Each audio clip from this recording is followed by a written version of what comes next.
Alpha 1. He's out of the HA. I'm Bradley Hope, an investigative journalist here in London. Today, a team of private surveillance operatives is following me. I'm just one person targeted by an industry fueled by oligarchs, foreign intelligence services, and the ultra-rich who deploy this kind of physical surveillance every day all over the world. Welcome to Hidden Worlds.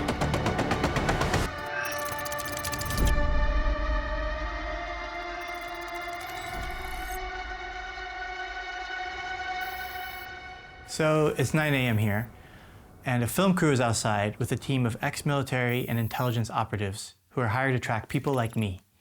My story started a few years ago when I was working on a story about foreign corruption, and I learned from a source that not only was I being followed, but I was also being photographed and recorded surreptitiously. I looked into it and I realized this was part of an entire industry. Anyone with money to spend can hire a surveillance firm to dig up information about activists, whistleblowers, political opposition figures, basically anyone they see as a threat. To see how vulnerable we all are to this kind of surveillance and what can be done, I hired a counter-surveillance expert to show me and a film crew the basics of how an operation works. They'll be following me today as I make my way to central London to meet the operation head, Oscar Zero. Good morning, guys. Thank you for coming in. Today, our operation will be known as Op Brazen. The background, Alpha 1 is a journalist. His name is Bradley Hope. He has not been seen to show any awareness at the moment. No look-backs, does not seem surveillance aware. Phase 1, we're going to have Oscar 1 and 2 down at the home address, Oscar 2 getting ready for the first phase. Oscar Zero hasn't told me how today is going to go, but I know she'll have a team of 8 operatives tracking my movements. Let's see how this goes. Stand by. Contact Alpha 1. He's out of the HA and right off. Zero, roger. Your next bus is in 1 minute, and the one following that will be in 7 minutes' time.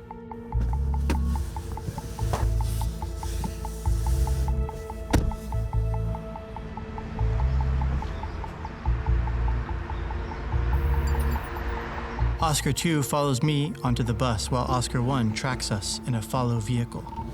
That's confirmed. Alpha 1 and Oscar 2 are in.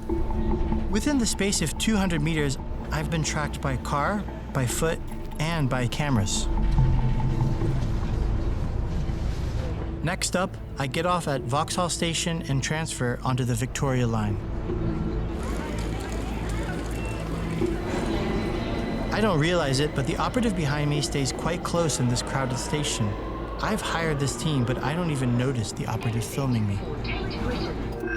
I get off the tube at Green Park, and a new team takes over. This normal-looking couple are actually operatives. And this former paparazzi is hiding inside his tinted car, taking photos with a long lens. Another looks like he could be anybody. They call this going gray. That's Alpha 1 entering the park from the west side and walking west to east through the middle. By the time I get to my meeting with Oscar Zero, I've been photographed dozens of times while being followed by 8 different people across 7 miles of London. You know, if you're a journalist or an activist or a business person and you find out that there might be surveillance, it's kind of a scary thought, you know, for me. But what do you think people should think when they start to realize that that could be a problem for them? The first thing I would say is don't be afraid. If someone is following you, it doesn't mean they're imminently about to attack you. They are genuinely collecting intelligence. So what I would say to journalists and people like that is have a plan. You should know if there's a credible threat against you. You know what you're involved in. When you think surveillance is out there, it's understanding how to detect it and what to do.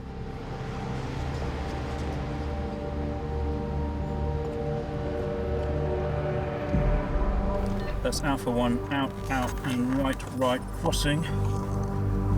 Now it's time to turn the tables on these operatives. Oscar Zero taught me a few key anti-surveillance techniques that I will now try. The first is to be aware of the people around you. This guy here, I saw him this morning and now he's here again. My next move, I'll try something called a transversal, a sudden change of direction.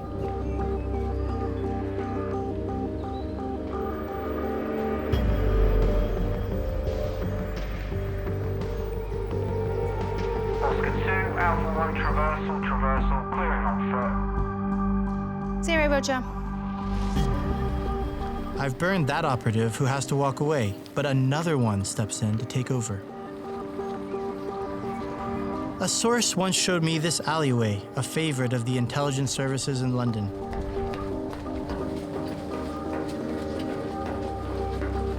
I move from the busy park to this quiet street and quickly duck into this hotel. On the other side, I emerge on a whole different city block.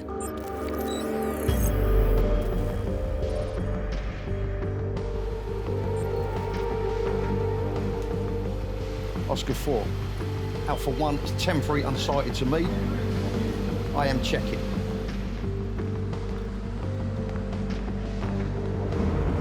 Finally, I jump in a taxi to mix up my transit, making it nearly impossible for Oscar Zero's team to keep up with me.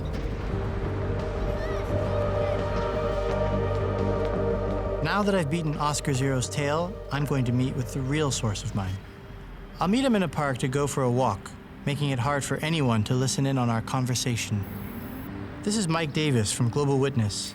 His organization combats corruption and climate destruction around the world, and his investigators are often subjected to surveillance, hacking efforts, and physical threats.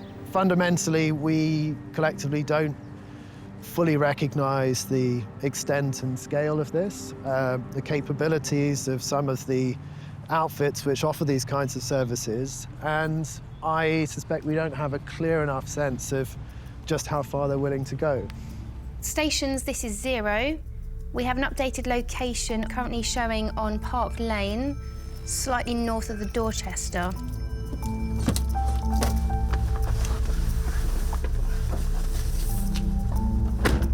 Do you still have hope that outfits like Global Witness and other investigative journalists out there, that they have a chance in the fight?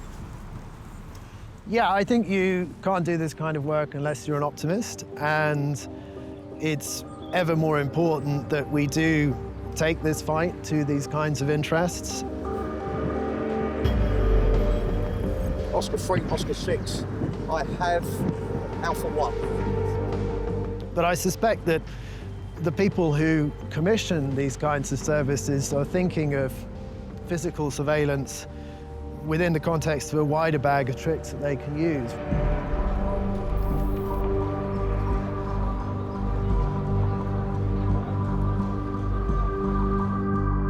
Even though I beat Oscar Zero's physical surveillance, she still managed to slip a tracking device into my bag during our interview. She's known where I was the whole afternoon. Digital surveillance like this is just the tip of the iceberg for what's available to those willing to pay the price. But that's a story for next time. Thanks for watching. If you like this reporting, subscribe and follow along for more from Project Brazen.